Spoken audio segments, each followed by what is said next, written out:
Terça-feira, 8 de setembro de 2015.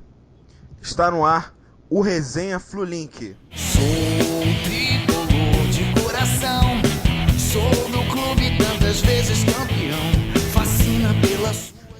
Boa noite, torcedor tricolor. Me chamo Cleiton Melo e esse é o nosso Resenha Flulink de número 11. Mais uma vez juntos, falando somente sobre o Fluminense. Aqui a gente marca gol legal, sem assistência com o braço.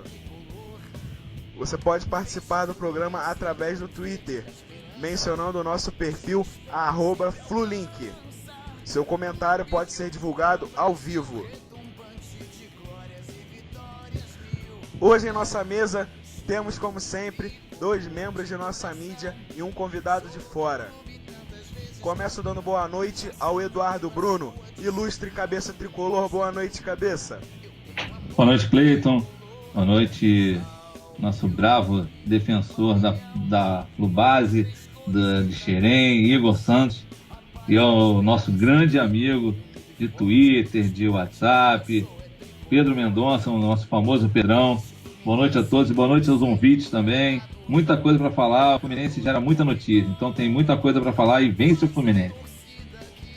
Outro membro convidado, como já citou o cabeça, é Igor Santos, colunista da base tricolor em nosso site e grande orgulho do Flulink. Boa noite, Igor. Boa noite, campeão. Boa noite, Cleiton. Boa noite, Edu. Boa noite, Pedrão. É isso aí, base campeã. O time de cima não tão bem assim, mas tem muita coisa pra falar aí. Vamos lá. E para fechar, trouxemos como convidado Pedro Mendonça, tricolor que reside em Santa Catarina e reforça sempre os debates no Twitter sobre o nosso tricolor. Boa noite, Pedro. Boa noite, Cleiton. Boa noite, cabeça. Boa noite, Igor. Obrigado pelo convite. E vamos aqui tentar decifrar vários mistérios sobre o Fluminense, como por que Ronaldinho Gaúcho está com virose, por que não tem lateral esquerda e por que qual é a dúvida entre os centroavantes do time. Wellington Paulista, Magno Alves, Michael, muita coisa para falar hoje. Boa noite.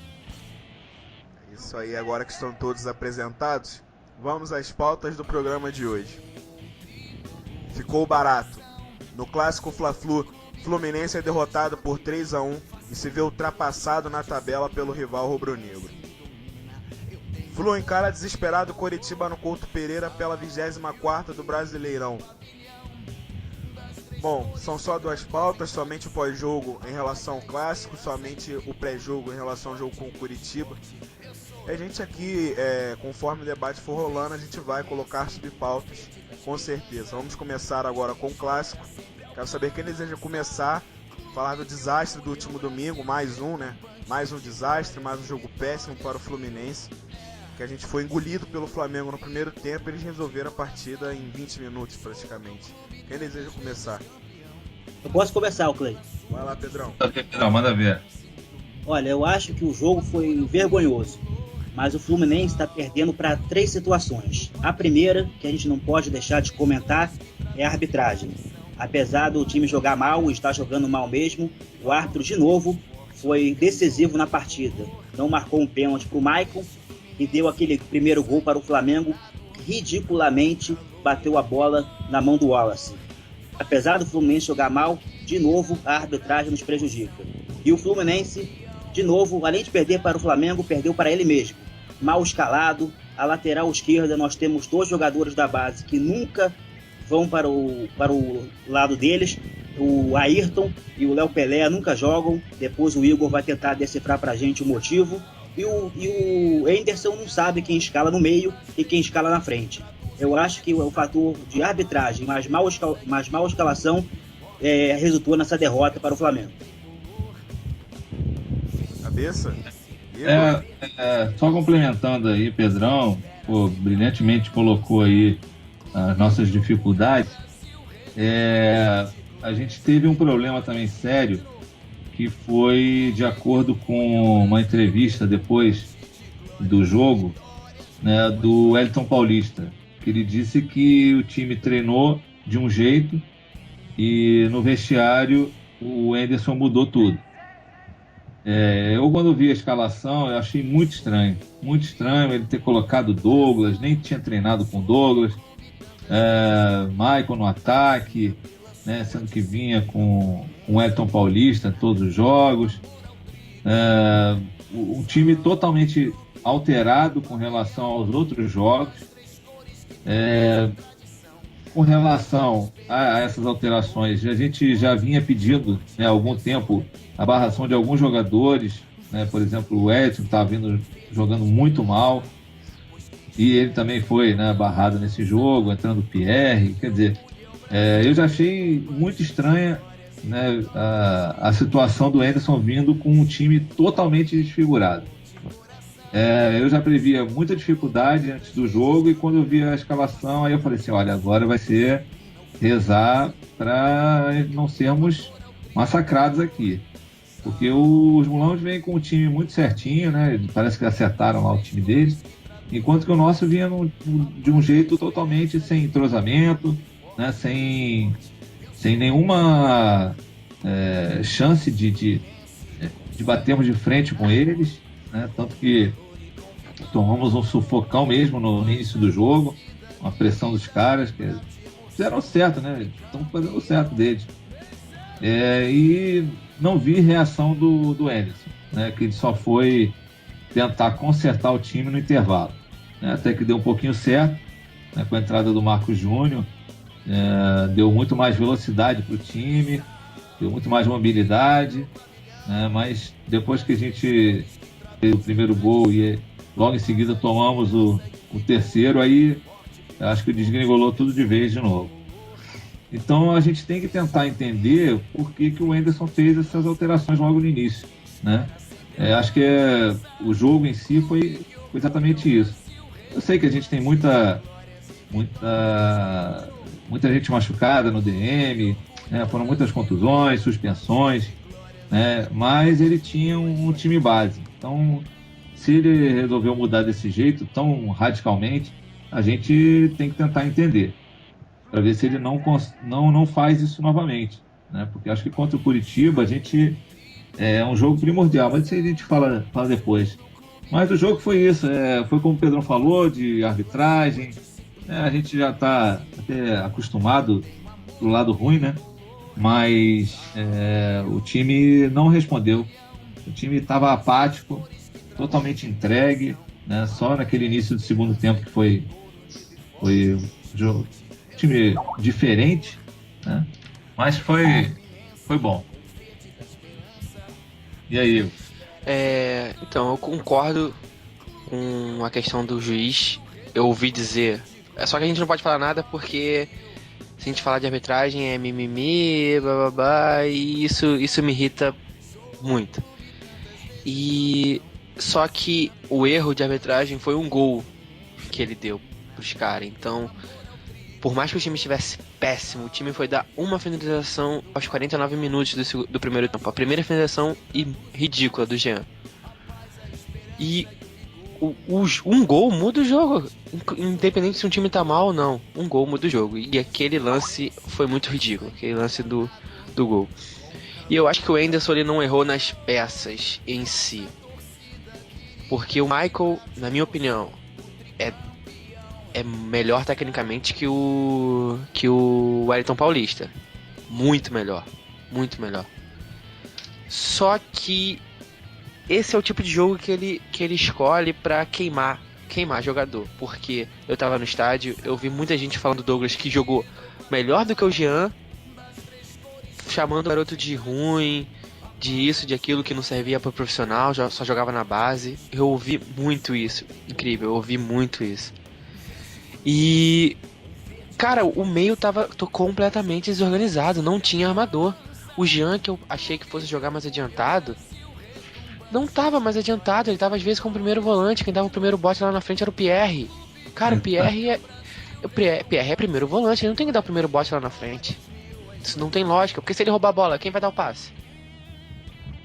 Não Ele tem só lógica. tocava pra trás, né? Ele roubava a bola e tocava pro lado. Aí quem aparecia? Aí tava o Michael. O Michael não fez uma má partida, só que a bola não chegava nele. Quando chegou, ele sofreu o pênalti.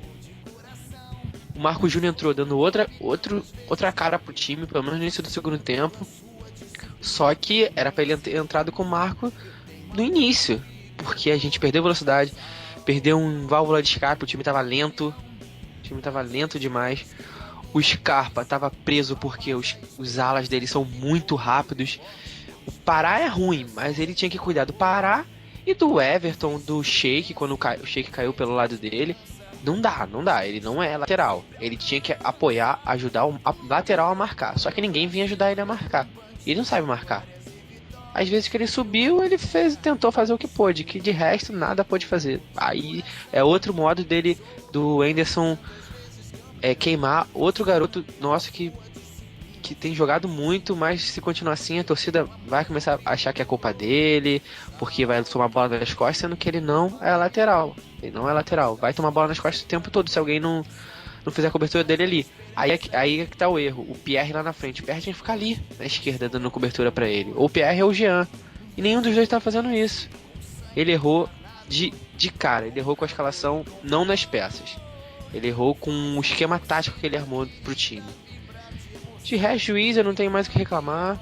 Já desisti. Já não foi 2 jogos. Já é o 5º, se eu não me engano, seguido.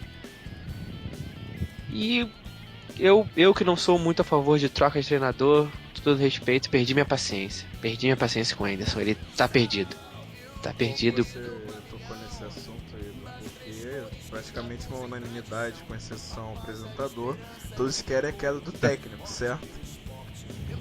Sim, eu sou a favor, né? Já falei até, eu era contra, mas é aquele caso. Eu acho que tem que vir um técnico que aí some, não um técnico que vai fazer o mesmo trabalho ou um trabalho pior, para ele ganhar as 3 primeiras rodadas, aí depois perder 5, e aí faltando 4 rodadas trocar o técnico no desespero. Eu acho que tem que ser um técnico que venha já para somar, para tentar. Eu acho que uma coisa que é muito errada é essas coisas assim. Olha, vamos contratar um técnico para 2016. Se o Henderson tá ruim, não tem como buscar no mercado um técnico que comece agora o trabalho, já visando 2016. Gente, nós estamos perto do G4. Nós estamos na Copa do Brasil ainda. Por que esperar acabar o ano, ser eliminado da Copa do Brasil, ficar em 12º, 10º no Campeonato Brasileiro? Perder chances de Libertadores. Para depois, no ano que vem, agora vamos começar 2016. Aí contrata um técnico que não dá certo, aí no Carioca demite. Então já faz uma experiência agora. Vai que a gente ganha a Copa do Brasil. A Copa do Brasil é mata-mata. O Flamengo, Corinthians, que são times ajudados lá pela arbitragem, estão fora. Sobrou assim times que não são. O Inter não tá lá essas coisas. O São Paulo perdeu pro Ceará na primeira partida. Então não tem um time espetacular. O Grêmio, que nós vamos enfrentar, quase empatou com o Joinville na casa deles. Perdeu de 2-1 para um time que até há pouco tempo era baba do campeonato, com exceção do Vasco. Então, se o Fluminense perde 2-1 na Arena, basta 1-0 no Maracanã que ganha, que passa de fase. Então, acho que a diretoria devia fazer um planejamento já para esse ano. Inclusive, eu queria deixar uma pergunta no ar, que muita gente está contra o Henderson. É uma pergunta simples. O Henderson mais o Ronaldinho Gaúcho daria para pagar o Cuca. Vocês trocariam, se pudessem, Henderson mais Ronaldinho Gaúcho pelo Cuca? Fica a pergunta no ar aí pra resenha aí da galera do Twitter e das redes sociais. Hashtag Rádio Flulink. Isso aí, cabeça. Qual é a sua introdução em relação ao Henderson Moreira?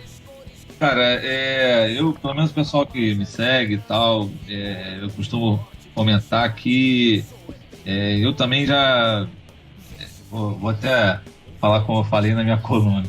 Eu acho que eu decidi que eu não aguento mais ele, sabe?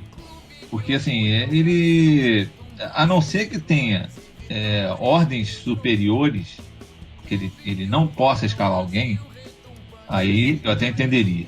Acho errado também, mas entenderia. Porque assim, se isso tudo está saindo da cabeça dele, ele está inventando mais do que Cristóvão, do que esses aí que já passaram. Entendeu? Ele está inventando demais. Então assim, eu também já perdi a minha paciência com ele. Só que eu vejo pelo seguinte lado. Não tem outro para colocar. quem que a gente iria colocar? Porque o Cuca, parece que o Cuca ainda tem contrato até o final do ano, ou até o ano que vem, não sei.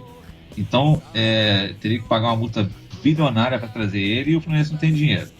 Então, assim, não teria outro para colocar. Eu entendo perfeitamente a pergunta do Pedrão. Eu aceitaria na hora, ontem, assino para ontem isso aí. Mas a gente não tem como fazer isso agora.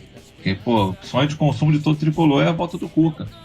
Mas eu acho que a gente tem que tentar entender o que está acontecendo lá no Fluminense para o Anderson não colocar o garoto da base. Porque, até já vou me adiantar o Igor, pelo que eu fiquei sabendo, parece que foi o Fernando Simone que disse que o Ayrton ainda não tinha condição de jogar no profissional. Até onde eu sei. Então, assim, se ele já está falando isso, já é meio que o Anderson, não é para escalar o garoto. Entendeu? Então, assim, se o Anderson não está peitando também, é porque ele também é culpado. Também. Então, assim, eu acho que ele tem obrigação de quarta-feira, obrigação de colocar o Leonardo.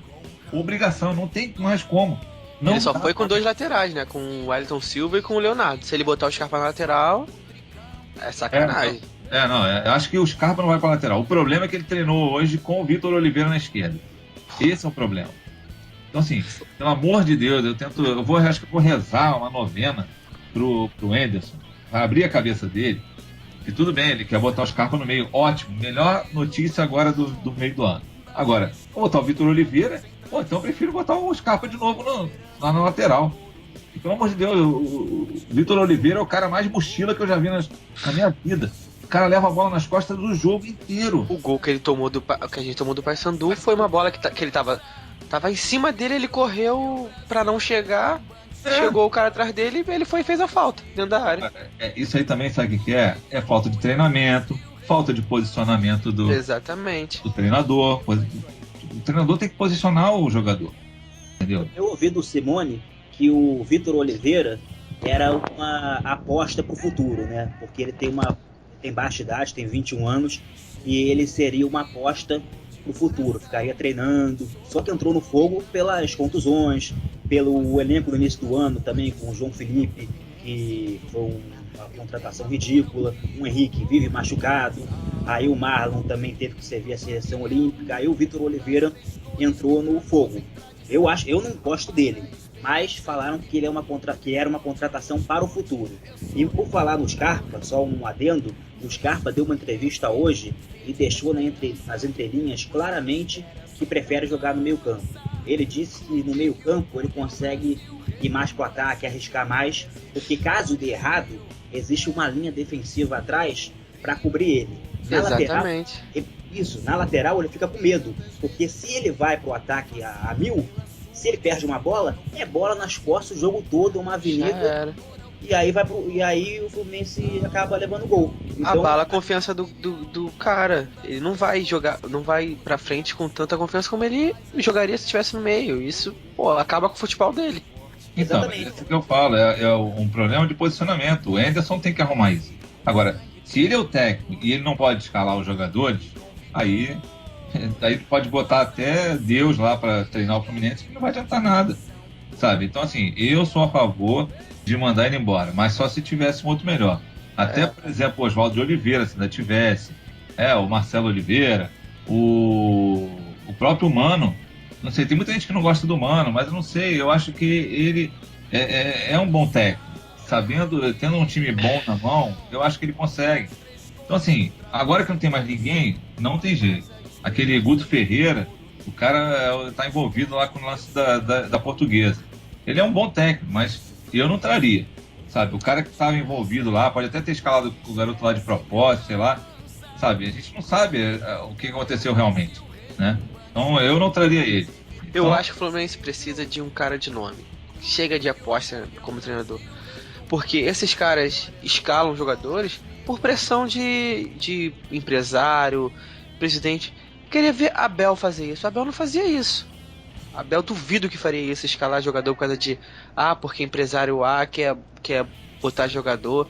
Tu acha que se Cícero e o Ronaldinho estivessem mal, ele ia ficar com medo de bancar? Duvido. Ele ia botar Douglas, ia botar qualquer um. O Abel em 2013 barrou o Deco pra colocar o Rainer no time, né? Porra, Pra tu ver. Mas, pô, Mas ele fez, barrou. ele fez, O cara tava mal. Ele tem peito pra isso. Hoje a gente não tem um Rainer, tem o Lucas Gomes, que, pô, meu Deus do céu, triste. Mas o cara, se precisar barrar o cara que tem mais nome que o outro porque tá melhor, vai barrar. Isso que a gente precisa hoje. Só que infelizmente já não tem mais Abel, né? Dispensaram tanto o cara, a torcida queimou tanto o cara que hoje em dia a gente não tem Abel. Muricy também só ano que vem. Porra, Eu fico com muito medo, cara. Fico com muito medo de mandar o Anderson e aí arrumarem um. É meu medo também. Infelizmente é o medo, porque quando veio o Anderson tava pra vir Meio franco. aquele Batista do esporte. Tava negociando. Não é o Adilson Batista, não. Eduardo Batista. Isso. O Roger tá no Grêmio, que eu acho que pra mim, no ano, é o técnico revelação, porque o time do Grêmio é fraco, com aquele Douglas cansado, ele conseguiu tirar água de pedra daquele time ali. Tá certo que o Luan joga muito, o atacante do Grêmio, mas com aquele time ele conseguiu botar o time no G4 do jeito que aquele time é. Ele pra mim é um baita treinador e ele é estudioso. Ele não parou de jogar bola e falou: para de jogar bola, o que eu sei de jogar eu vou botar em campo. Não, ele foi estudar, leu o livro e se reciclou, que eu acho que é que todos os técnicos deveriam fazer, mesmo enquanto estivessem trabalhando, mas ninguém faz. Acha que eu saí do campo, do vestiário, então entendo tudo de futebol. Não é assim. Mas não eu entendo que o Pedrão falou, eu entendo também o lado dele de ter questionado, né, por causa do alto gasto, né, do Ronaldinho com o Anderson, que a gente poderia ter um técnico de ponta. Realmente, eu concordo 100% isso com o que ele falou. Sim, o Ronaldinho estourou no início, assim, não tava jogando tão mal, que agora ele tá errando muito passe, ridículo, que não é de errar. Estourou sócio, ganhamos quase 10 mil sócios em uma semana depois que nasceu uma contratação. Só que ele não rendeu em campo, né? Se ele tivesse rendido em campo, a gente não estaria entrando nessa discussão agora. Nem que ele não precisava ter sido o Ronaldinho do Atlético. Se ele fosse metade daquilo, a gente não estaria nessa discussão. Porque a gente sabia que ele estava em fim de carreira, no caso. Só que ele praticamente prejudicou o time. A gente jogava com a menos com ele. A bola chegava nele e acabava o time. A gente chegou a discutir isso bastante, né, não, Pedrão? Sobre o mau posicionamento também do Anderson com relação ao Ronaldinho, né? Também culpa do treinador, realmente. O posicionamento do Ronaldinho não pode ser ali mais na frente. O problema do Ronaldinho também é que muita gente vê ele ainda como aquele jogador que chegou no Atlético Mineiro e conseguiu levar o time nas costas, praticamente. Fez o Bernard jogar, fez o Jô, que até o momento que ele chegou estava praticamente abandonado para o futebol, veio do Inter muito mal, fez o Jô jogar. Só que depois, isso foi em 2012. De 2012 para cá, o Ronaldinho caiu muito. Você vê que em 2013 ele foi pro banco no Atlético com o Levi, aí brigou lá com o Levi, se recusou a ficar no Atlético, foi para aquele time lá do México, Querétaro, e também estava na reserva naquele time do México. Aí ele chegou agora, não joga, ele entrou na. A gente estava até comentando hoje, eu estava comentando com o pessoal sobre a similitude do Ronaldinho com o Wagner Love. O que acontece? O Wagner Love também chegou mal de fora. Só que o Corinthians tinha quem botar no ataque. Então o Wagner Love ficou 3 meses treinando, depois de ter começado muito mal, e agora entrou no time e começou a ir bem. Só que o Ronaldinho chegou no Fluminense quando o Vinícius se machucou, quando o Scarpa teve que ir para lateral por causa da contusão lá do Giovani, e aí o Ronaldinho foi posto às pressas no Fluminense. E ele estava claramente sem condição de jogo. Aí fica aí a torcida fica sem paciência, porque ele joga mal, ele sai dos jogos na maca, aí agora começa essas histórias de virose, que pra mim isso aí é o Anderson não querendo botar ele em campo, mas como ele tem um nome muito pesado, não vai falar assim, tô barrando o Ronaldinho por deficiência técnica, porque ele está mal fisicamente. Então começa essas histórias de virose, aí eu acho que a torcida fica cada vez mais irritada. Eu acho que o Ronaldinho, quando tivesse chegado no Fluminense, tinha que ter feito um trabalho de um mês, e agora ele poderia também, aí é só suposição, mas ele poderia estar melhor. Só que ele entrou às pressas, entrou mal, começou a ter que sair toda hora, porque não aguentava mais fisicamente, e agora a gente tá agora metade da torcida, 60%, está contra o Ronaldinho. Ele, extracampo, é muito bom. Chamou dos sócios, você lembrou, Igor, de 10 mil sócios em uma semana, e eu lembro que depois disso tem 2 meses sem atualização de sócios. Deve ter aumentado mais ainda o número de sócios. A imprensa internacional passou a falar do Fluminense, você via nos jornais, até do Irã, que eu vi falando do Fluminense, só que dentro do campo o Ronaldinho não está bem. E aí tem que sair, fazer uma recuperação razoável para poder voltar. Eu acho que o aproveitamento do Ronaldinho pode ser também mais racional. Ele quer botar o cara de titular, às vezes não é necessário. Bota o cara no segundo tempo. O jogo pode até estar pegado, mas o time adversário vai estar mais cansado. Ele vai ter. Ele é um cara inteligente, ele é um cara muito inteligente. Ele vai ler o jogo do lado de fora, vai saber aonde que ele tem que entrar, o que ele tem que fazer. Então é muito mais fácil você deixar o Ronaldinho no banco, botar ele no segundo tempo, faltando 40 minutos, 30 minutos, pra ele resolver, do que botar ele os 90 minutos e ele não conseguir fazer nada, porque os caras vão marcar em cima, vão chegar junto, ele vai ficar nervoso. Quanto mais ele errar, mais ele vai errar passe, vai ficar nervoso, jogar mal. Então, pra que botar ele titular? Se ele tá tão mal assim, bota ele no banco, pô. O nome dele vai pesar de qualquer jeito. Eu tentaria também no banco. Bom, nós temos as participações aqui na internet. Juliano de Santa Catarina, amigo do Pedro, lá da Flu Santa Catarina, diz aqui: só comentaristas gabaritados, show de bola. Valeu, Juliano. E ele complementa aqui em relação à pergunta do Pedro: com certeza trocaria de olhos fechados em relação ao Ronaldinho e Anderson, mais o Cuca. Bom, algumas participações aqui também nas menções. A Tatiane diz aqui: o Anderson não escalou errado, o Anderson nasceu errado. Aí fica a dúvida. O Alexandre diz aqui para o Pedro: cara de nome só ano que vem, olhe lá. Agora é Anderson Moreira mesmo, não tem outro Pedrão. Alexandre Liz, grande amigo da internet também, do Twitter, Flu Twitter. Grande amigo. Essas são as primeiras participações aqui. Agora que a gente já fez uma análise simples em relação ao Fla-Flu, né? Não tem muito o que falar, aquele time foi patético. A gente vai para quem se salvou e os piores em campo, já que não tem como eleger só um, provavelmente. Começo com o Cabeça. Para você, quem foi que se salvou no Fluminense? Cara, quem salvou, até pelas minhas notas lá da minha coluna, foi o Cavalieri, né? Fez ótimas defesas, principalmente aqueles primeiros ataques lá dos mulambos lá. Ele conseguiu, puro reflexo, fazer algumas defesas.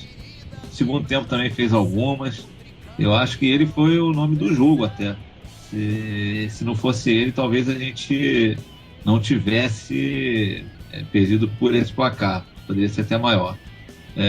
Eu até vinha pedindo, né, o Júlio César também, mais em função daquelas falhas do Cavalieri, né, dos outros jogos, que ele vinha muito mal, mas parece que está se recuperando. Isso aí é bom, porque a gente precisa, né, ter uma segurança lá atrás, né, ainda mais que a zaga não inspira confiança nenhuma, né? Então, eu acho que se o Cavalieri acessar, né, alguns dados lá e ver que ele não sai do gol, e sempre quando ele não sai do gol, o time acaba tomando um gol, né, como foi aquele gol de mão lá do zagueiro mulambo deles lá. Se ele tivesse saído naquela bola de soco e tal, talvez não seria tão perigoso. Mas para mim foi o nome do jogo. Você falou rapidinho, Igor ou Pedro, rapidinho, você falou sobre ele evitar o placar maior. Eu lanço a pergunta aqui pra vocês rapidamente: 3-1 foi pouco?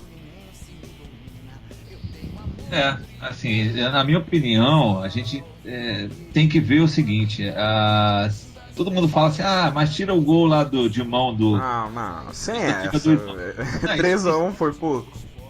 Não, isso é papo de mulambo. Mas assim, eu acho que se não fosse o Cavalieri, a gente tinha tomado demais. Ele conseguiu salvar várias bolas, eu acho que foi pouco. Igor, 3-1 foi pouco? Eu acho que não, porque eu acho que assim, o goleiro tá lá pra isso. Se ele pegou. Mas além dele pegar, o Flamengo também perdeu muitos gols, né? Aquele do Caio. É a deficiência técnica deles, é isso que é o futebol. Contra o Chapecoense a gente perdeu o gol adoidado. E fomos lá e perdemos o jogo. 2-1 foi pouco pra eles? Pra mim aí, o futebol, o cara pode ser o Ronaldinho, o Messi. Se ele chegar no jogo e perder muito gol, a deficiência técnica dele tava no mau dia. Então, pra mim, se o Flamengo perde, joga melhor, 90% de posse de bola, vai lá, não mete um gol, o Fluminense em um chute faz o gol, 1-0 vai ser pouco. Eu acho que esse papo, pra mim, de perdeu muitas chances, o time do Flamengo, por mais que o gol seja irregular, tava jogando melhor, mas perdeu muitas chances. Então tem o lado do lado técnico e o lado das chances que foram criadas. O goleiro tá lá pra pegar mesmo, e defendendo um pouco a Cavalieri, ele vem jogando com dores há um tempo, e pelo local parece que ele perde um pouco da elasticidade dele, então eu acho que isso vinha prejudicando muito, muito ele, por isso que ele ficou um tempo fora, agora parece que ele tá recuperado. Até aquela caída que ele bateu o ombro, lembra? Também isso. Isso aí também também é da contusão. Exatamente, e ainda mais pra goleiro, que precisa ficar toda hora esticando o braço pra um lado, o braço pro outro, bola vem forte, tem que ajeitar o corpo. Lombalgia, isso deve incomodar muito, Então eu acho que 3-1 não foi pouco, foi o placar que era pra ter sido mesmo. O Fluminense, se tivesse mais uma chance, teria sido, todo mundo acharia que foi um placar apertado, que foi um jogo pau a pau. Então eu acho que pra mim isso não cola muito não. O Igor tirou as palavras da minha boca, porque sempre defendi isso. O goleiro é contratado para agarrar. Então, se o goleiro chega e agarra duas bolas impossíveis, futebol é bola na rede. Eu acho que o Flamengo foi superior, sim. Teve mais posse de bola, sim. No primeiro tempo deu não sei quantos chutes a gol, 8, 10, o Fluminense o primeiro aos 48, 49. Mas a bola... Só interrompendo, o Fluminense teve mais posse de bola, cara. Por incrível que pareça. Sim, porque foi tão inútil a posse de bola do Fluminense que a gente nem percebe. Mas foi maior. É normal, né? Depois que o outro time faz 2-0, o time que tá perdendo acaba ficando mais relaxado. Ainda mais com as peças que o Flamengo tem, né? Vai segurar atrás e botar pro Sheik correr, Paulinho. Exato. E aí o Fluminense teve mais posse de bola para tentar chegar ao gol. Inclusive, eu acho que o Fluminense melhorou um pouco no segundo tempo. Estava até bem na partida na hora que o Flamengo fez o terceiro. Só que aí quando fez o terceiro, matou o jogo. Agora, claro, no primeiro tempo, o Flamengo foi muito superior. No segundo tempo, o Fluminense equilibrou até o gol. Depois estava mais ou menos igual. Só que quando o Flamengo fez o terceiro, aí acabou com o jogo. Aí já fechado a tampa aí. Então, seguindo aí, o Cabeça já falou quem se salvou. Pedro e Igor, em quem vocês votam? Olha, eu acho que o melhor em campo, disparado, claro, pelo tudo que a gente acabou de falar, não tem como ser outra pessoa. Cavalieri, né? Só aquele lance que ele defendeu aquela cabeçada e na sequência aquele chute lá praticamente defensável, e pra mim já é digno de nota 8, 8,5. O Douglas entrou numa furada gigantesca, então eu acho que ele também não comprometeu assim o time de tal maneira que o Henrique, por exemplo, com a experiência dele de 30 anos, foi péssimo.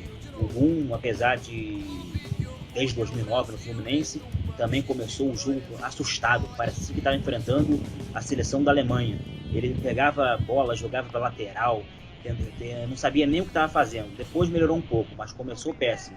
Agora, eu acho que o Cavalieri, o Douglas, que não comprometeu, e o Maicon também, depois de 6 meses parado, se salvaram naquele jogo de domingo. Isso aí, eu concordo com o Pedrão. Eu acho que o Cavalieri, unanimidade, o melhor do time. O Douglas eu achei que foi bem pro jogo que ele entrou, achei que ele foi muito bem, não comprometeu, só perdeu uma bola que depois ele voltou e recuperou. Eu ressalvo também o Scarpa, que teve um trabalho do caramba com os velocistas do Flamengo. Não comprometeu também, levou bola nas costas porque ele teve que sair pro ataque, mas porque só tinha ele pra correr. Quando entrou o Marcos Júnior, ajudou um pouquinho. E o Michael, quando a bola chegou nele, ele fez o papel dele. Segurou, girou a bola, se apresentou na área, fez o pivô. É porque não tinha ninguém encostando nele, então ele não podia fazer milagre. Ele não é o Fred, não tem experiência nem a técnica do Fred. Ele é até o que eu acho que no elenco se aproxima mais, mas não é o Fred. E sobre... acho que é só isso, só o Cavalieri mesmo na unanimidade. E o resto que o Pedrão já citou. Eu daria aquela famosa menção honrosa que o Bruno sempre fala. Eu daria pro início do segundo tempo do Marcos Júnior. Ele entrou muito bem, né, naquela função ali de meia, né? Que eu acho que o Anderson deve voltar com essa armação, né, de Gerson. Ai, meu Deus do céu. Mas assim, era o que estava dando certo, né? Estava ganhando, né? Gerson, Marcos Júnior pelo meio e Scarpa aberto na esquerda, ou com o Fred sozinho na frente, ou com o Oswaldo e Fred, aí depende, né? Da outra formação, do volante. Eu acho que o Marcos Júnior entrou bem, deu o passe, né? Acho que foi ele que lançou, né? Não, o Gun lançou pra ele dominou uma bola que nem o Ronaldinho tem conseguido dominar aquelas bolas. E dominou perfeito, já ajeitando, levantou a cabeça. Aí o Michael, né? Isso. Ele entrou bem, entrou tabelando ali pelo meio. A minha menção honrosa seria o Marcos Júnior. Marcos Júnior, exatamente. Esqueci do meu ídolo. E o pior em campo pra vocês? Cara, eu acho que o Gun ele tem um Parkinson ativado pela bola. Toda vez que a bola encosta no pé dele, ele começa a tremer as pernas. É incrível, incrível. Toda vez que ele domina a bola, a perna dele não responde, parece que não responde. Pra mim, o pior no jogo foi o Gun. Por mais que o Henrique também tenha sido... ele errou quase tudo que tentou. Ele só acertou uma ou duas jogadas no 90 minutos todo. Porque o resto, ele foi muito mal, muito mal. É impressionante como é que o Gun, ele consegue jogar bem com alguém melhor que ele do lado, né? No caso do Marlon, ele joga bem do lado do Marlon. Mas joga pessimamente quando tem alguém péssimo do lado dele, né? Que no caso a minha baranga, né? Pra mim, o cara é hors concurso, cara. O cara que consegue sair atrás, né, do atacante no lançamento, sair na frente no lançamento pro atacante adversário e chegar atrás do cara, atacante com quadro que parece fisicamente ter 200 quilos, né? Vale ressaltar também. Exatamente, não, e ele não consegue correr. Isso é que eu acho fantástico. Além de não correr, não sabe nem proteger, ganhar o espaço, ele não sabe. Cara, pode prestar atenção, ele não consegue ganhar nenhuma bola lançada na área, ele não consegue ganhar nenhuma de cabeça, ele toma nas costas o tempo inteiro também. Pra mim, ele é nulo, totalmente nulo.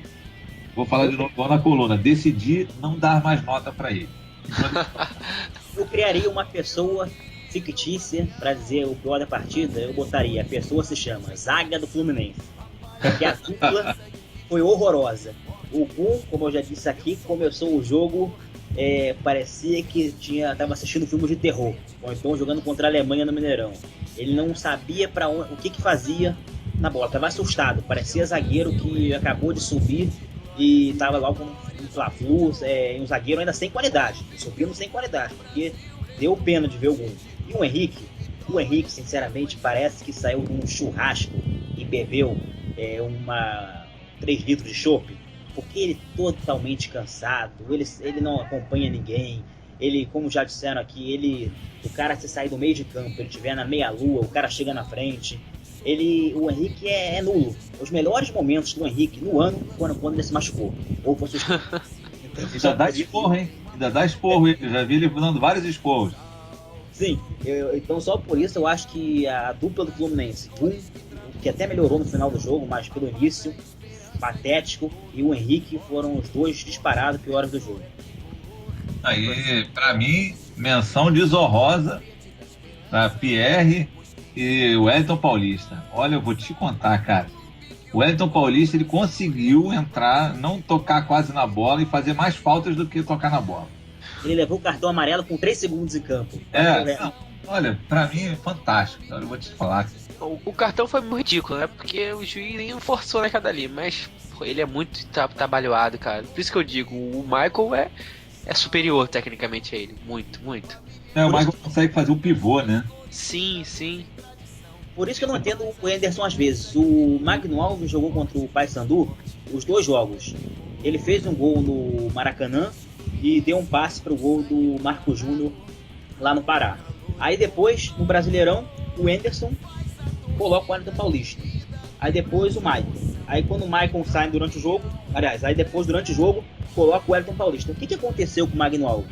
Por que de repente, por que ele não dá mais uma chance? O que o Magno Alves fez de besteira? O Magno Alves foi expulso no jogo contra o Palmeiras, no primeiro turno, e ganhou outra chance. Agora que ele foi bem no jogo, ele não ganha mais uma chance. Tem coisas que não dá para entender com o Anderson Moreira. Eu acho que o Magno Alves podia entrar durante o jogo pra fazer dupla com o Michael. Ele não pode entrar como o centroavante. Não tem mais pique pra isso, pra segurar a bola. Ele tem que entrar o cara pra tabelar. Porque ele tem uma boa visão de jogo. Tem que ter o Marcos Júnior e o Scarpa correndo por ele ali e ele fazendo nem que fosse a função que o Ronaldinho teria que fazer, distribuindo a bola, com o Michael fazendo o pivô, ou o Wellington Paulista mesmo. E ele ali do lado só municiando os caras. Assim o próprio Michael Alves já falou que ele não gostaria mais de jogar ali de 9, né? Então vai forçar pra quê? Exatamente. Bom, aqui no Twitter o Alexandre Liz diz em relação ao Gum tem a perna dura, não dobra o joelho, lento, tecnicamente sofrível, só tem garra. Pô, isso não adianta nada. Valeu, Alexandre, você tem razão. Realmente o Gum, a galera só gosta dele mesmo pela identificação, porque tecnicamente é ridículo. Eu particularmente não gosto, mas respeito quem respeita o Gum, vamos dizer assim, né? Enfim, Gum e Henrique foram eleitos os piores em campo, o Cavalieri como quem se salvou. Agora a gente passa para a próxima pauta.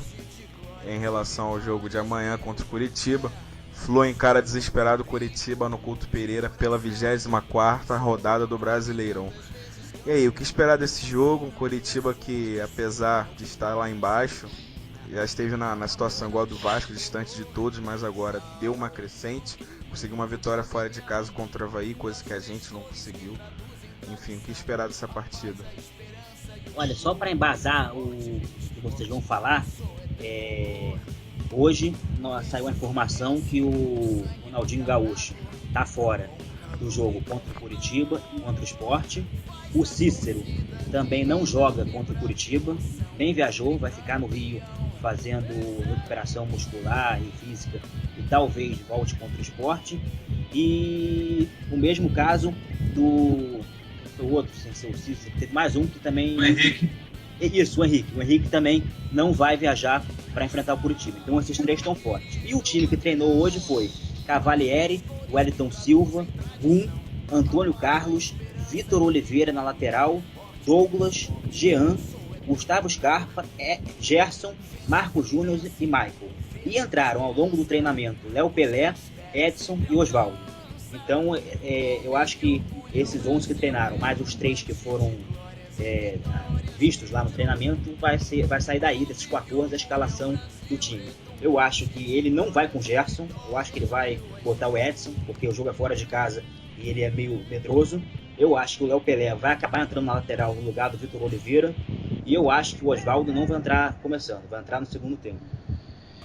Eu acho que ele deveria botar logo o Léo Pelé, por ser um jogo fora de casa, porque esses garotos, eles jogam mais contra a nossa torcida do que contra a torcida adversária. Então, o que pode atrapalhar ele é a nossa torcida própria. Então tem que botar logo ele pra jogar, testar. Se ele for mal lá, espera, guarda mais 2 jogos. Se ele for bem, aí já bota ele em casa, você vai ter conhecido, porque muita gente não acompanha a base, não pode, sei lá, não conhece os garotos, então bota pra jogar logo, vê o que vai dar. Eu entraria com o Osvaldo mesmo. Também. Eu entraria com o Osvaldo no lugar do Gerson pra ter Osvaldo e Scarpa em pontas invertidas e o Marco Júnior no meio, trocando de posição com eles. O Michael na frente. Jean e Douglas fariam um meio campo mais leve. Poderia ser uma boa, não sei, mas pra entrar com o Osvaldo, eu entraria com o Edson no lugar do Douglas, porque ele protege melhor a zaga e é melhor na bola aérea também. E a zaga tem que ser aqueles horríveis mesmo, com Wellington Silva e Cavalieri. Engraçado. Fala aí, Pedrão, termina não, aí. É só pra dizer que o Wellington Silva, muita gente não gosta, inclusive eu, mas o problema do Fluminense é que o reserva é o Pelé, é o Renato. Então o Renato é uma bomba. Então a gente eu pelo menos acabo torcendo pro Wellington Silva jogar, porque o Renato é muito ruim. Ele fez um gol lá decisivo contra o Paysandu no Maracanã, mas fora isso, ele erra quase tudo que ele faz. Então eu acho que o Wellington Silva ainda é bem melhor que o Renato. E claro, a zaga, né, tem que ser o Gum com o Antônio Carlos, porque só sobraram esses, sinceramente. E rezar pra ninguém se machucar, não acontecer nada, porque senão nem sei quem vai entrar, porque o Marlon tem seleção, o Henrique não vai viajar, então, né, a zaga vai acabar sendo essa. E concordo com o Igor, eu entraria com o Osvaldo, mas acho Só uma ressalva, eu acho o Renato, eu acho que poderia ter um botão pra trocar, porque o Renato cruza muito melhor do que o Wellington Silva. O Wellington Silva chega toda hora na linha de fundo. Isso eu concordo, ele chega toda hora. Só que ele erra muito o cruzamento. Se ele acertasse metade das vezes que ele chega, ele erra tudo. Exatamente. Agora, o Renato não. Ele quase não vai. Mas quando ele vai, ele capricha muito mais no cruzamento do que o Wellington Silva. Não sei se só eu vejo isso, se eu tô maluco. Sei lá, eu vejo só essa qualidade no Renato. Mas de resto, eu acho o Wellington Silva no todo melhor. O Renato cruza bem, né? Basta ver que naquele gol do Fred contra o Atlético Paranaense foi um cruzamento perfeito. Só que aquela história, o Renato tem que passar 18 rodadas para uma vez na linha de fundo e dar um cruzamento bom, né? Esse que é o problema. Com relação à zaga, eu até postei no Twitter hoje à tarde que a gente também... O problema todo é que a gente não tem tempo para treinar. Mas eu acho que nesse caso aí, que a gente está sem zaga, a gente poderia aproveitar o Edson na zaga, né? Mas o problema é que é o treinamento. A gente não tem tempo para treinar, né? Mas eu acho que o Edson tem uma boa subida, né? Ele cabeceia bem. Eu acho que ele marca bem, já que é, né, o volante de origem. Então eu acho que seria uma boa, né? Eu acho que daria mais segurança para o Gum. O Gum tem o problema do lado do Henrique, do lado do Antônio Carlos, ele fica totalmente desesperado. Ele não tem segurança nenhuma, né, para jogar do lado desses dois. Eu acho que o Edson seria uma boa ali, mas eu sei que o Anderson não vai botar mesmo, então já tive a ideia e já desisti da ideia, né? É sempre assim. No ataque, acho que a gente tem que rezar muito pro Fred, né? Porque eu acho que a gente tá precisando dele voltar urgentemente, né? O Fred na frente, no time, o time é outro, totalmente diferente, impressionante. Então, rezar para ele, o Filé, passar lá um gel milagroso lá no Fred, para ver se ele joga amanhã. Eu acho que se o Fred jogando amanhã e iluminando a cabeça do Anderson para botar o Leonardo na esquerda, de lateral esquerdo, a gente tem como fazer um time legal para brigar pela vitória até lá contra o Curitiba. Apesar que eu li também sobre o Curitiba e parece que vai ser estreia lá do Kleber Gladiador. Ou seja, eu tenho medo, eu tenho pânico quando tem esses caras assim das antigas que jogam contra o Fluminense. Agora o Fluminense precisa de 2 gols para ganhar no Couto Pereira.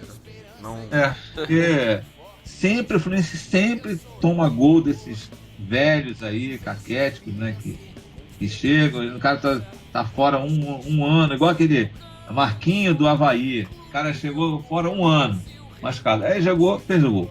Então assim, contra o Fluminense é uma beleza. Então, Kleber, o ataque parece que vai ser Kleber e aquele Henrique que era do Botafogo, então haja coração, mas eu tô confiante, se o Fred jogar, eu tô bem confiante. O que eu tenho medo com relação ao Fred é que ele entre e não esteja 100%, e depois sinta alguma coisa. Porque claramente, na última conclusão do Fred, ele entrou às pressas no time. Botaram ele. Voltou antes, Ele jogou saindo todo o jogo, ou seja, o Fred não sai no jogo. Vocês percebem que o Fred não costuma sair. Mas ele saiu todo o jogo e ele depois sentiu. Então tenho medo de botar o Fred 70% para salvar a cabeça lá do Anderson e depois o Fred saia no segundo tempo e no próximo jogo contra o Sport se machuque. Eu acho que tem que botar 100%. E quanto aos números que vocês falaram do Fred, é incontestável. Eu tenho até aqui. São 15 jogos com o Fred, 8 vitórias, 3 empates e 4 derrotas. 60% de aproveitamento. Sem o Fred, 8 jogos, 2 vitórias e 6 derrotas. 25%. Com o Fred, o Fluminense é G4. Sem o Fred, o Fluminense é penúltimo colocado no Campeonato Brasileiro. Faz muita diferença mesmo. A Eleni comenta aqui com a gente, figuraça. Do bate-papo tricolor, comenta aqui com a gente: Renato não, em exclamação. Não queremos Renato de jeito nenhum. Beijão pra Eleni. Abraço pra galera do bate-papo tricolor. Vamos agora aos palpites do placar, né, em relação ao jogo de amanhã, às 10 horas, no Couto Pereira contra o Curitiba. Quais são os palpites de vocês? Bom, o meu, eu vou fazer igual da semana passada. Acho que com o Fred, 2-1 Fluminense, um placar clássico esse ano. O Fluminense só joga com 2-1, só contra o Mulamos que saiu dessa mesmice. E eu acho que sem o Fred, eu acho que 1-1 vai. Vou na mesma do cabeça.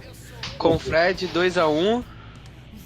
Sem ele, um empatezinho 0-0, 1-1, com um gol do Marcos Júnior. Boa. Pedrão. Pior que eu ia falar a mesma coisa. Eu ia falar com o Fred 2-1 e sem o Fred 1-1, com o Henrique levando susto. Aliás, com o Gum levando susto. Eu acho que vai, mas vamos torcer, como o Fluminense ganhou 3 jogos fora de casa. Um contra o Flamengo, que não conta, que é clássico, e contra o Goiás e o Atlético Paranaense lá atrás. Está há muito tempo sem ganhar fora de casa. O Curitiba é um jogo que dá para ganhar. Não é um time bom, não tem assim ninguém espetacular. Por exemplo, contra o Corinthians eu achava que era praticamente impossível por vários fatores, né? A arbitragem, tá quase invicto lá na casa deles, e o Fluminense até fez uma partida razoável. Eu acho que contra o Curitiba, se botar um time que corre, um time pegador, não vai jogar o Henrique, se bem com o Henrique, né? Não vai jogar o Ronaldinho Gaúcho e não vai jogar o Cícero, que são 2 jogadores que deixam um time pesado, não correm. Então acho que botando um time pegador para jogar fora de casa, dá para buscar uma vitória. E torcer pro Fred jogar, porque se o Fred jogar, vai ser 2-1 Fluminense com gol de Fred. Vamos torcer. Eu torço pelos 2 gols do Fred. Pode ser os 2. A Eleni comentou aqui no Twitter com a gente: 2-1 Flusão. Otimista, Eleni, como sempre. Amém.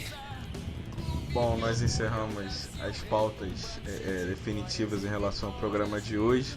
Mas nós temos aqui o nosso colunista da base, Igor Santos, né? E como ele escreveu hoje um texto pra gente, como toda terça-feira, pode falar um pouco aí desse título, o que ele achou, como ele acompanhou, quem pode se aproveitar do profissional, pegando aí uma deixa com o texto que ele fez hoje.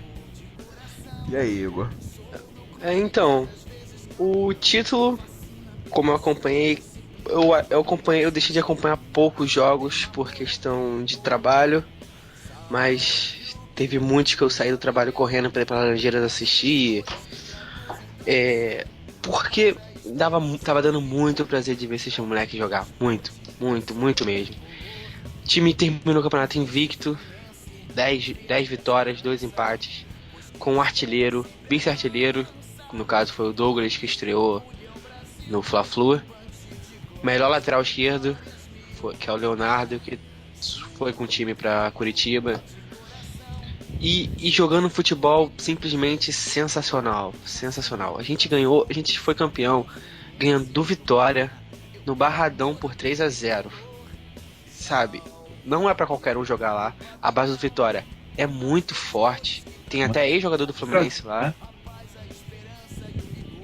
Perdão, quem falou? É uma das melhores do Brasil, né? Não, uma das melhores do Brasil. Eles revelaram jogadores, o Davi Luiz, é revelado pelo Vitória, jogador de seleção. Com tudo que reclamam dele, é jogador de seleção. Muitos outros jogadores que não me vêm à cabeça agora, que foram revelados por eles, que estão no top do mundo. Então, não é uma base fraca, que o Fluminense foi lá e simplesmente passeou.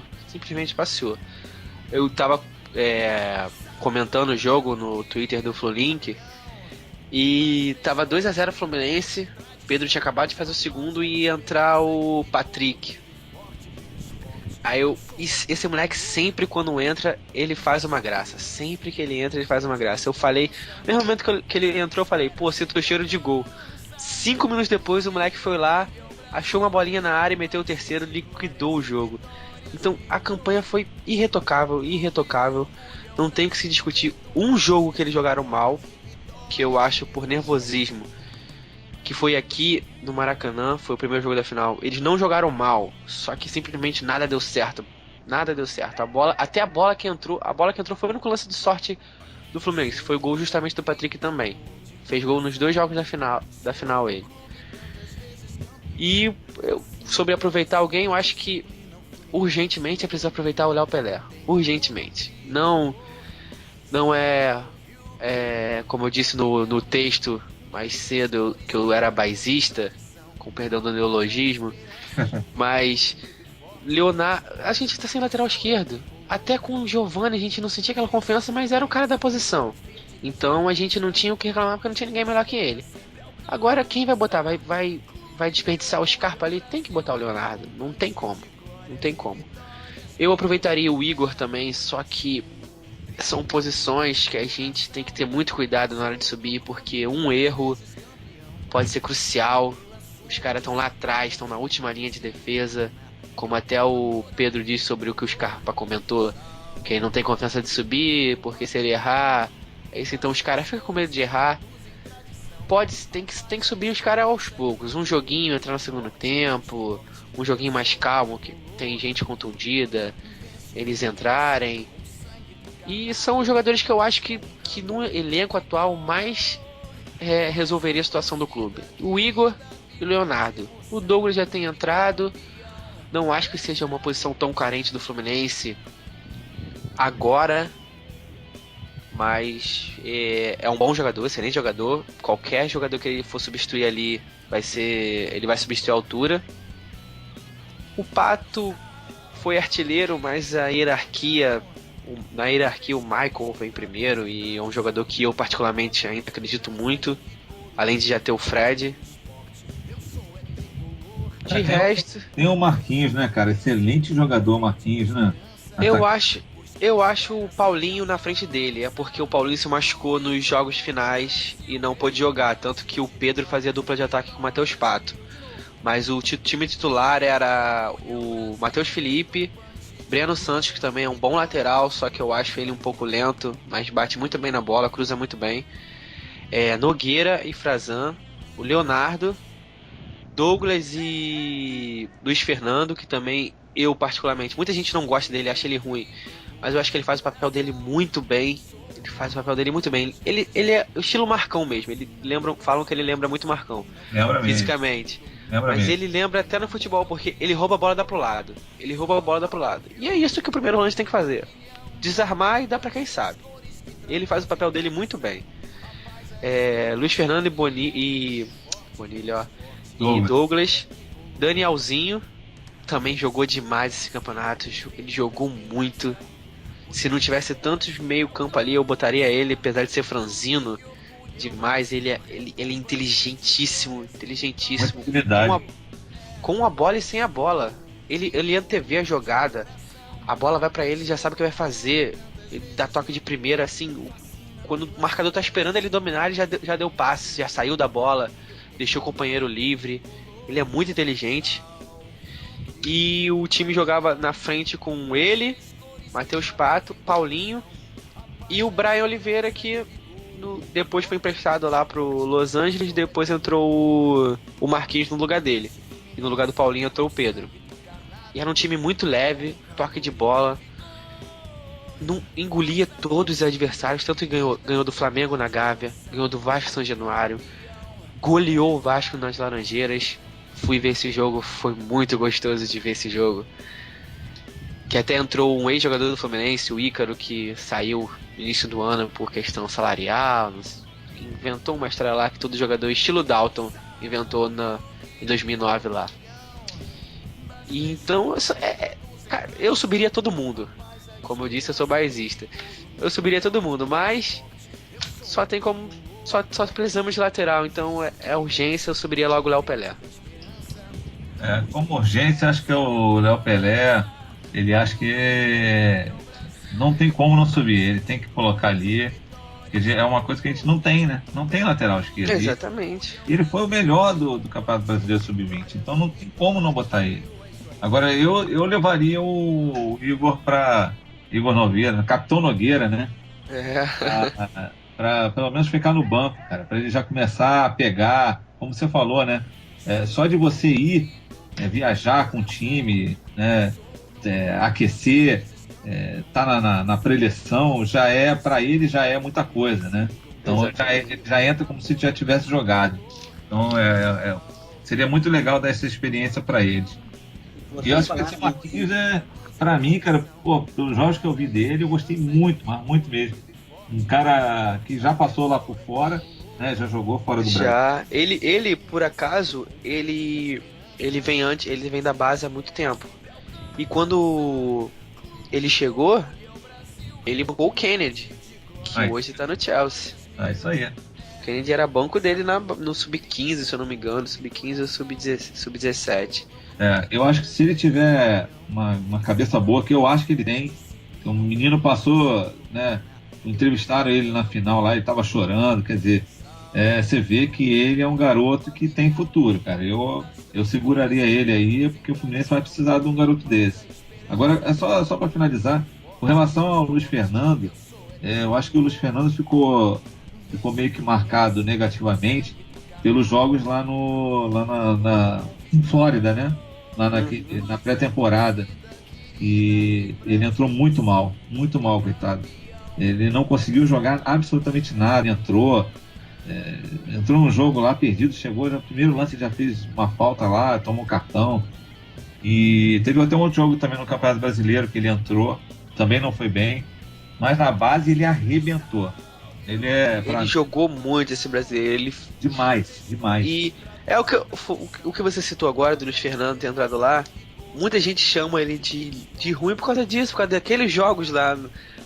A torcida do Fluminense viu o jogo do Sub-20 viu que ele não que ele jogou demais, exatamente. Ele tem um fôlego que ele chega na frente.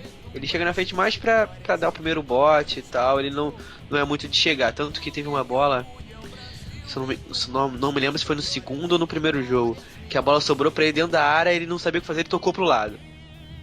Porque ele não tem caguete nenhum pra atacar. Mas ele na marcação, ele é forte, ele é alto, é difícil passar por ele, é muito difícil. Igor, deixa eu te perguntar rapidinho, cara. Qual é o nome daquele centroavante que estava no Sub-20? Um alto, estava fazendo gol, Elton, se não me engano. Euler. E aí, cadê ele? Ele foi emprestado, cara, eu não lembro pra que time agora, ele foi emprestado lá pra fora. Ele era titular no Carioca, aí o Matheus Pato tava no Benfica, voltou no banco, aí quando ele foi emprestado, o Matheus Pato pegou a titularidade de novo. Mas o Euler é bom jogador também, cara, cansou de fazer gol no Carioca. Cara, eu acho o Matheus Pato acima dele, mas ele é mais... Ele me lembra muito o Elton do Vasco. Aquele alto, né? Meio magro e tal. Ele é finalizador. Ele é um bom finalizador. Eu sei que ele fez um monte de gol no Carioca.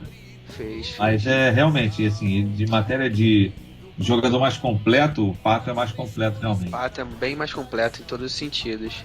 Tanto que foi jogado pro lado, quando o Paulinho se machucou, ele caiu mais pro lado do que como a função dele, que é centroavante mesmo. Ou seja, para 2016 a gente tem uma base fantástica, né, para subir. Não só para 2016. Não, eu tô dizendo assim, eu tô sendo imediatista mesmo. Eu acho que o Fluminense, em vez de pegar os scouts lá e trazer João Felipe da vida, Lucas Gomes da vida, né? Tinha que investir na base, pô, tem muito garoto bom, né? Então acho que é por aí, o futuro do Fluminense pode ser por aí. Essa é uma das melhores gerações do Fluminense dos últimos tempos. O Igor pode falar com mais propriedade, mas pelo que eu vejo é uma das melhores. Mas é verdade mesmo. É a mais completa, porque a gente já teve jogadores melhores em relação a nível internacional, mas essa é que tem um time mais completo, o nível técnico, todos são muito parecidos. Então, por isso que formou um time campeão, porque formamos Marcelo, o Wallace, que muita gente não gostava. Eu me amarrava no Wallace, eu acho que a gente não estaria passando esse sufoco que a gente tá passando hoje na lateral direita se a gente tivesse mantido o Wallace. Os Gêmeos foi mais gestão Orcades ainda, então eles não valorizavam a base, então ele foi vendido mais a preço de banana à toa. Eu sou a favor de subir não todo mundo junto, para não também queimar uma base boa, jogadores excelentes, um campeonato brasileiro que também tem que ter experiência. Eu subiria a partir do princípio de necessidade. Por exemplo, o Igor Nogueira. Nós não temos muito bons zagueiros. Nós temos o Marlon, nós temos um que o jogo joga bem, outro mal, um Henrique péssimo, Vitor Oliveira e o Antônio Carlos, que também às vezes joga bem, às vezes joga mal. Então acho que o Vitor Oliveira, o Igor Nogueira, podia subir para ficar observando, treinando junto. E eu acho também que podia subir o Léo Pelé, porque o Léo Pelé foi o destaque do campeonato, jogou muito bem e ele daria um jogador que é da posição. Em vez de botar o Scarpa, que você botando o Scarpa na esquerda, você perde o Scarpa no meio de campo, onde ele é bom, e você põe o Scarpa numa posição que ele não gosta. Então você tem dois problemas com um jogador só. Então eu botaria o Scarpa no meio campo, botaria o Léo Pelé na lateral e botaria o Igor Nogueira para treinar junto com o time, para ir se ambientando e já aproveitando para começar o ano que vem, quem sabe, aproveitar esse estadual, que é uma palhaçada, para botar o estadual que eles vão ser usados mesmo, que com essas Sul-Minas aí, provavelmente acontecendo, vai ser usado os jogadores mais da base, então vai ter oportunidade ele. Robert, que é um cara que eu ainda tenho muita esperança. Se botar a cabeça no lugar, que eu ouvi falar gente que tem contato com ele, que ele parou com um negócio de noitada, de sair. Então, se ele botar a cabeça no lugar e parar com o azar também, que toda vez que ele começa a ter chance, ele se machuca de algum jeito, machuca o metatarso descendo o degrau do carro, ele consegue se machucar. Então, se ele parar com esse azar e começar a jogar bola que ele sabe, a gente viu no jogo contra o Bangu no Carioca, que ele sabe jogar bola, contra o Botafogo, ele jogou bons jogos no Carioca. Só que é aquilo, né? Não tem cabeça, não teve cabeça na época, agora tem que se arrumar, viu o Gerson tomar a frente dele, tá vendo o Douglas tomar a frente dele agora, vamos ver se ele mostra pra que veio. E sobre o Igor treinar já no time de cima, é bom pra ele já mostrar lá no treinamento que ele é superior aos outros. O técnico, por mais que veja um jogo dele na base, pô, esse cara é bom, mas e aí? Não vai confiar. Tem que ver os treinamentos, ele tem que mostrar nos treinamentos. Foi o que o Marco Júnior falou uma vez, que ele voltou desanimado com o Cristóvão, ele queria sair, ele ia ser emprestado, aí veio o Anderson. Ele não quis ser emprestado, ele pediu pra ficar, mesmo com o Cristóvão, ele falou que ia lutar pela vaga. Quando chegou o Anderson falou, pô, vou usar todo mundo. Ele arrumou confiança ali, começou a treinar forte, e o Anderson viu, pô, o cara tá merecendo uma chance. E foi lá, e dos 3, 4 primeiros jogos do Fluminense com ele de titular, ele foi melhor em campo do Fluminense, ele foi o melhor. Agora ele caiu um pouquinho de novo, normal, mas voltou já no Fla-Flu, deu outra cara pro time. Então é nos treinamentos que o cara mostra que tem vaga. É nos treinamentos. Então só botando o Igor pra treinar pra saber se ele tem vaga ali ou não. O próprio Scarpa disse numa entrevista que ele não achava que ia ter chance no Fluminense esse ano. E aí o Anderson, quando chegou, botou ele lá no time, no meio campo. E até hoje ele não saiu do time. Ele tá na lateral, tá na posição que ele não quer, mas você vê que o Scarpa joga todos os jogos. É titular absoluto. E eu acho também que o Fluminense tem que recuperar jogadores essenciais no time. Ele tem que... O Jean, por exemplo. O Jean precisa de um apoio. Porque o Jean corre feito um louco.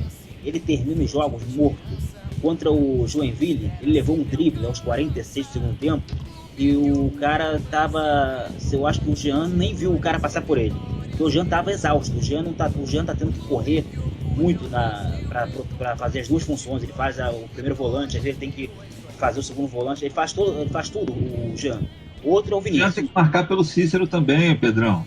Sim, esse que é o problema, cabeça. O Cícero, o Ronaldinho Gaúcho junto, são menos dois em campo em relação à marcação. Então, sobrecarrega toda a linha defensiva do Fluminense. E o Vinícius é outro que precisa ser recuperado, porque ele estava muito bem, voltou completamente fora do físico dele, voltou do jeito que ele entrou no Fluminense, né? Gordinho, fortinho.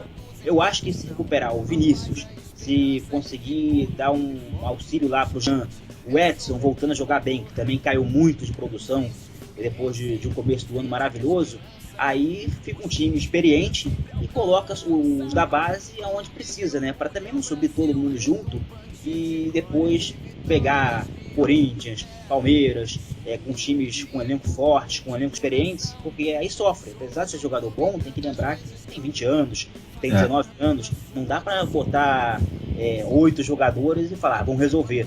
O Vitória é uma das melhores bases do Brasil. Vocês não sei se se lembram, ganhou a Copa do Brasil Sub-17 esse ano, no Engenhão, contra o Botafogo.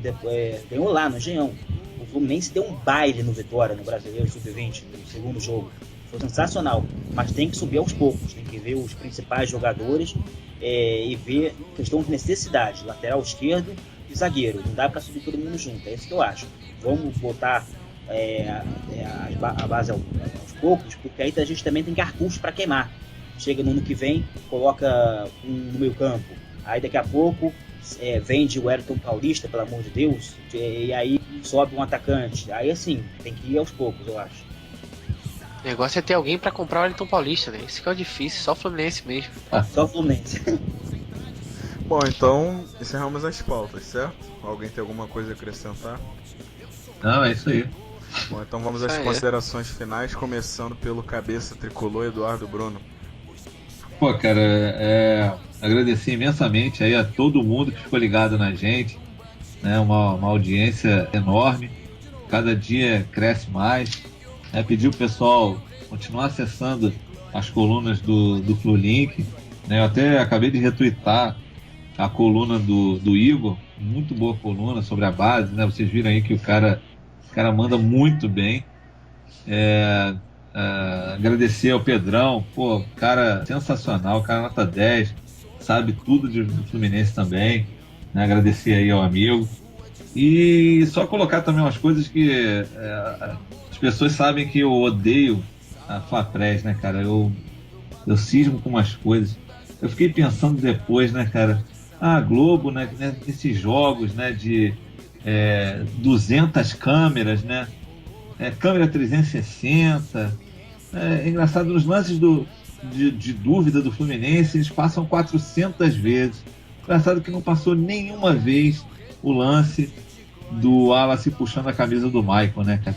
Engraçado que eu falei, eu tava atrás do gol, né? E eu falei na hora pro pessoal lá, puxou a camisa, eu gritei, né? Então é engraçado que a TV não consegue mostrar, né, lances desses, né? Mas é Flapress, a gente entende. Para dizer que quando os mulambos estavam em décimo, como é que é? G13, né? Que eles falavam, G11, G13, né? Tinham chance de G4 ainda.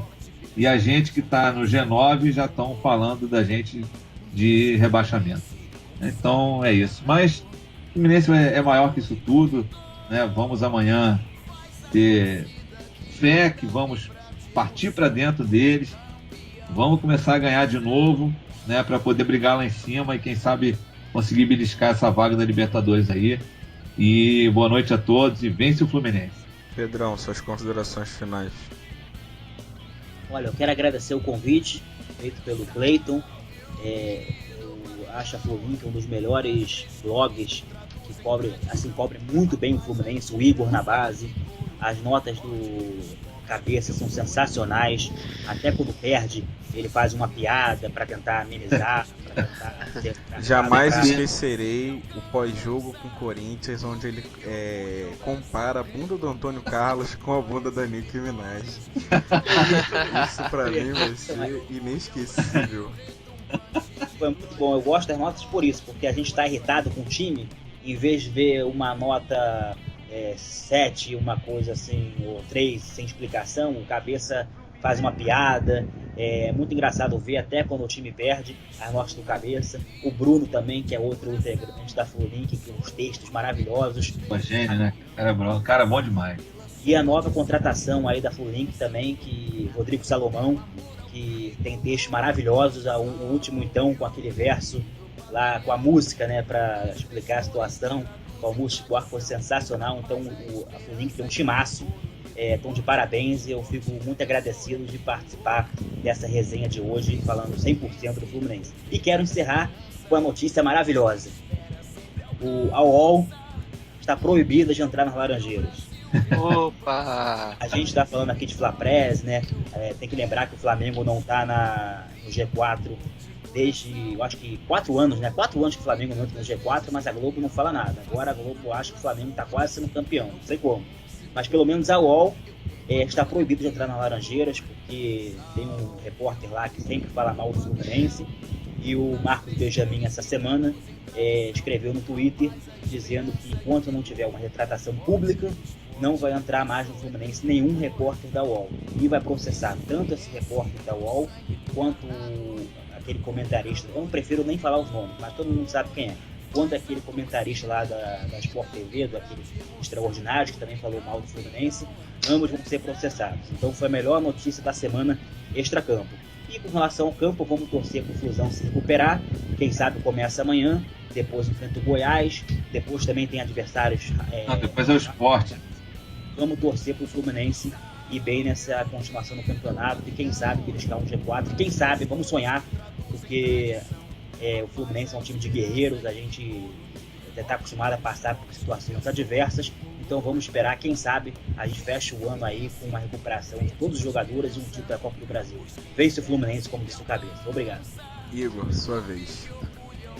Então, queria agradecer a audiência de todos que acompanham meus textos lá, que vem saber um pouquinho mais da base sobre mim, quem gosta, quem não gosta, e procura lá saber mais um pouquinho sobre os jogadores que podem subir, sobre as competições, que eu estou sempre tentando me atualizar, procurar notícias do que acontece em Xerém. E uma notícia que eu tenho, boa também pra gente, que eu fiquei sabendo por aqui, que o Luan torceu o tornozelo do Grêmio, não joga os 2 jogos contra a gente, e ele pra mim é o mais perigoso do time deles. Então já é uma excelente notícia pra gente. E que esses garotos que estão subindo agora, como o Pedrão disse mais cedo, que tem que ter paciência com eles, subir aos poucos, com exceção das posições mais urgentes, que a torcida principalmente tem que ter calma, porque eles são o futuro do Fluminense. Como eu disse no texto mais cedo, esses garotos que estão vindo agora, estão chegando agora, aparecendo agora para todo mundo, sendo campeão brasileiro, são frutos de um investimento pesado de tempos atrás. Então, cada vez mais vai aparecer melhores jogadores que vão tomar conta do Fluminense, e nós estamos na mão dos garotos. Se não fossem eles, a gente estaria numa situação muito pior do que a gente está agora. Se não fosse o Scarpa, se não fosse o Marco Júnior nos momentos bons, se não fosse o... esqueci o nome do outro também que estava no time de cima. Enfim, metade do time profissional simplesmente é da base. Então não é à toa isso. É fruto de um bom trabalho que tem sido feito na base, desde a gestão Peter, com a ajuda do Marcelo Teixeira, do Fernando Simone, que agora subiu, do Marcelo, do ex-treinador do Sub-20, Marcelo Veiga, isso, que agora é coordenador da base desde que o Fernando subiu. Então é um trabalho que vai render muitos frutos ainda. O Patrick, que foi autor dos gols nas finais é de 97. Então ele ainda tem mais 2 anos de sub-20 aí, se eu não me engano. Acho que 2 anos de sub-20. Então ainda tem muito que ser preparado, lapidado pra gente. Outros garotos estão vindo do sub-17 pro sub-20, estão sendo adiantados porque os moleques estão tão bem que não vai dar mais pra conseguir segurar no sub-20. Vai ter que subir logo pro profissional, senão vão embora. Então é só mesmo pra torcida ter calma, que eles vão render muitos frutos pra gente, mais do que esses carrancudos que estão aí no Fluminense agora. É isso aí, o Igor tá aqui como colunista da base, recebe elogios de todo mundo. Ainda não tem nada confirmado, mas o Flulink está estudando uma possibilidade de, em janeiro, como já estou planejando com o Igor, o Flulink ir a São Paulo cobrir pelo menos um jogo do Sub-20 na Copinha, Copa São Paulo de Futebol Júnior. Se Deus quiser, em janeiro, se tudo der certo, eu e Igor embarcaremos para São Paulo cobrir uma partida da base. Só para reforçar mesmo essa força aí do Igor, esse trabalho magnífico que ele faz. Enfim, agora a gente encerra o programa. Ficamos por aqui. Agradecemos a sua audiência. Esse foi o Resenha Flulink de número 11, com produção e apresentação minha, Cleiton Mello. Boa noite e saudações tricolores. Boa noite. Valeu, boa noite. Vence o Fluminense com sangue encarnado, com calor e com vigor. Faz a torcida querida vibrar de emoção. O tricampeão venceu.